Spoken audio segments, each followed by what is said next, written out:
Good morning, beautiful people.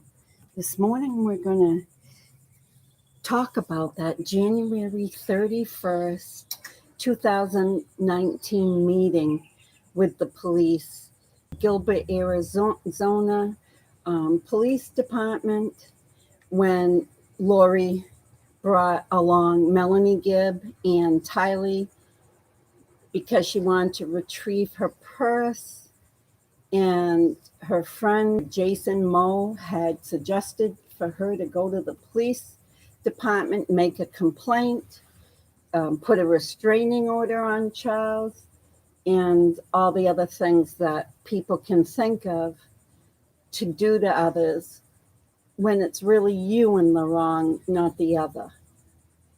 See, this happens time in and time out, and you're going to ask, well, how do I know this? Because I've been a child advocate in my heart for all my life. For all of my life, my only concern is that children get protected from adults. And why?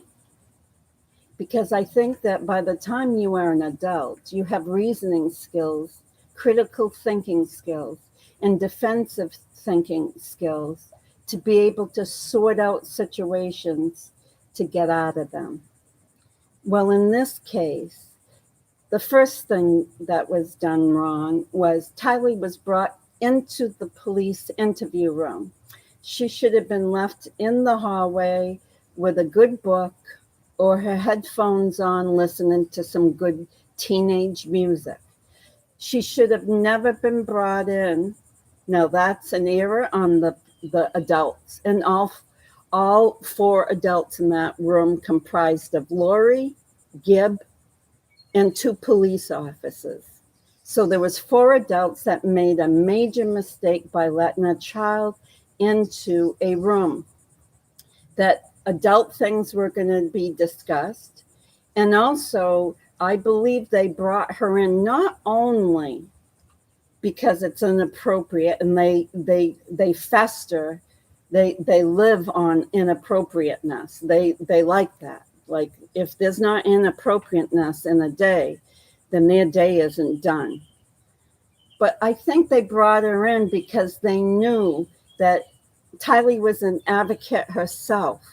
She had some advocacy skills that she's had to build because her mother never advocated for her. So when you grow up as a child and a parent does not advocate for you, they only advocate for their own well-being, then you learn extreme advocacy skills. So when Melanie Pawlowski talks about TYLEE being strong-willed and, she made it sound like she didn't need any parenting, but TYLEE from a very young age didn't need to be parented. Oh, that's the easy way out, Melanie Pawlowski, because all kids need parenting. And the only reason I believe TYLEE had any strong skills was because all of you adults in her life left her at the prime age when she would have learned to hone those advocacy skills. You left her, and that is for sure. And side note, Brandon Boudreau, don't trust Melanie around your children. We know that. But don't trust that she will provide her children when they're adolescents with good adolescent supports. She doesn't believe in them. She believes children are adults when they're children. She believes that children have no rights. But that's side subject. Let's get back on to January 31st at the Gilbert, Arizona interview about Lori's purse. The only thing I can share with you about that day is there was one statement from TYLEE that signified really who Charles was. Melanie Gibb, by omission, did not explain to the police officer who Charles was. Lori in her wacky, fast speech way of talking, was lying through her teeth on who Charles was. So here we are. We got one lying by flagrantly using her tongue, and then we got another one lying by not saying a thing. So after about, I'd say, 20 to 25 minutes of listening to this, all of a sudden, wisdom becomes the room. And that wisdom was when TYLEE spieled out and said, hey, Charles is kind of just a stand-up guy. What was she trying to do when she told those 4 adults in that room that, hey, Charles was just a stand-up guy? She was trying to voice herself, those advocacy skills that she had innately learned because no one advocated for her. She was trying to use for Charles because she knew they were damning him. She knew that everything that they were saying pretty much was false information to the police. So she piped up and said, he's kind of just a stand-up guy. And deaf ears went upon this child again. Now, mind you, during this interview, she had just turned 16 the latter part of September of the year before. So she was like 16 and 4 months at best. This was a bright young girl. She really knew what was going down. She knew that they were painting Charles a different way and that the cops were buying into it. So she made that one statement. It should have been an aha moment. It should have been one of those moments that you go, wait a minute. The cops should have integrated that and said, wait a minute. This person, this little teen is changing what everyone else is saying, or in Gibb's case, what everybody else isn't saying.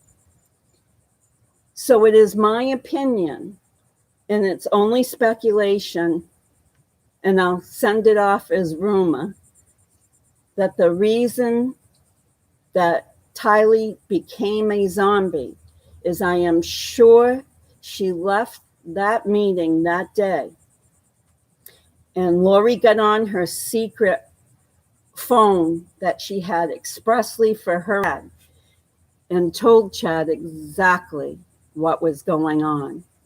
That TYLEE had made Charles out to be an honorable guy. What is a stand-up guy? It means you're honorable. That means you're a straight shooter. That means you do things right. That even when you are wrong, you might admit it. A stand-up guy, a stand-up woman is not what those two were. Melanie Gibb and Lori Vallow was her name at the time, were not stand-up women. So God bless TYLEE Ryan for getting the truth to try to bypass the Malacca. It was just Malacca that they were saying in that interview about Charles. So I am going to suggest the saddest suggestion that as of that day, TYLEE got very, very high points towards the zombie scale. And if you remember, there's a video that's running around, and in it, TYLEE screams out to her mother after her mother tells her she's a zombie. She goes, no, not me, Mom. No.